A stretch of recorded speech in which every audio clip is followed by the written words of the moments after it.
ایک دفعہ کا ذکر ہے کہ بلخ کے بادشاہ ابراہیم بن ادھم رات کو محل کے بالا خانے پر سو رہے تھے کہ اچانک پاؤں کی آہٹ محسوس ہوئی۔ گھبرا گئے کہ رات کے وقت شاہی بالا خانہ کی چھت پر کون لوگ ایسی جرت کر سکتے ہیں۔ بادشاہ نے دریافت کیا کہ کون ہیں؟ دراصل یہ فرشتے تھے جو اللہ کی طرف سے غفلت زدہ دل پر چوٹ لگانے آئے تھے۔ فرشتوں نے جواب دیا کہ ہم یہاں اپنا اونٹ تلاش کر رہے ہیں۔ بادشاہ نے کہا کہ حیرت ہے، شاہی بالا خانہ پر اونٹ تلاش کیا جا رہا ہے۔ ان فرشتوں نے جواب دیا کہ ہمیں اس سے زیادہ حیرت آپ پر ہے کہ اس ناز پروری اور عیش کی زندگی میں اللہ تعالیٰ کو تلاش کیا جا رہا ہے۔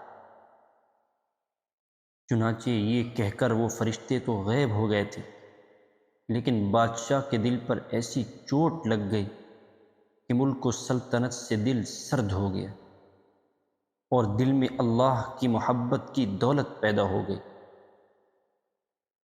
الغرض عشق حقیقی نے حضرت ابراہیم بن ادھم رحمۃ اللہ علیہ کو ترک سلطنت پر مجبور کر دیا، اور واقعی حقیقت بھی یہی ہے کہ عشق الہی کائنات کی تمام لذتوں سے دل کو بیزار کر دیتا ہے۔ آخرکار آدھی رات کو بادشاہ اٹھا، کمبل اوڑھا اور اپنی سلطنت سے نکل پڑا۔ سلطنت بلخ ترک کر کے حضرت ابراہیم بن ادھم رحمۃ اللہ علیہ نیشا پور کے صحرا میں اللہ تعالیٰ کی یاد اور نعرہ عاشقانہ بلند کرنے میں مشغول ہو گئے۔ 10 برس تک صحرائے نیشا پور میں دیوانہ وار عبادت پہ مصروف رہے، کیونکہ تمام خواہشات نفسانیہ اور ظاہری آرائشوں سے اللہ تعالیٰ نے دل پاک کر دیا تھا۔ کہاں تاج و تخت شاہی اور کہاں اب دریا کے کنارے بیٹھے ہوئے گدڑی سی رہے ہیں۔ ایک دن سلطنت بلخ کا وزیر اس طرف سے گزرا۔ بادشاہ کو اس حال میں دیکھ کر اس وزیر روحانی مریض نے انہیں حقارت کی نظر سے دیکھا اور دل میں سوچنے لگا کہ یہ کیا حماقت ہے۔ حضرت سلطان ابراہیم بن ادھم رحمۃ اللہ علیہ کو بذریعہ کشف علم ہوا کہ یہ شخص میری اللہ تعالیٰ کی محبت میں اختیار کی جانے والی فقیری پر حیران ہے۔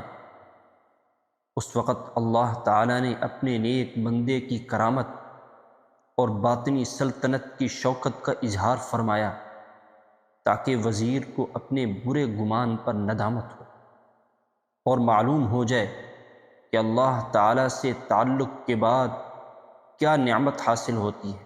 چنانچہ حضرت ابراہیم بن ادھم رحمۃ اللہ علیہ نے فوراً اپنی سوئی دریا میں پھینک دی اور بآواز بلند دعا فرمائی کہ اے اللہ، میری سوئی عطا فرما دی جائے۔ دریا کی سطح پر فوراً ہزاروں مچھلیاں نمودار ہو گئیں، جن کے لبوں پر ایک ایک سونے کی سوئی تھی۔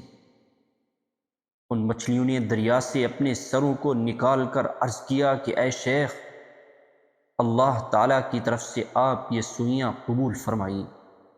جب اس وزیر نے یہ کرامت دیکھی تو اپنے برے خیالات پر اور اپنی بے خبری پر سخت نادم ہوا اور شرمندگی و ندامت سے ایک آہ کھینچی اور کہنے لگا، افسوس کہ مچھلیاں اس شیخ کامل کے مقام سے آگاہ ہیں اور میں انسان ہو کر ناواقف ہوں۔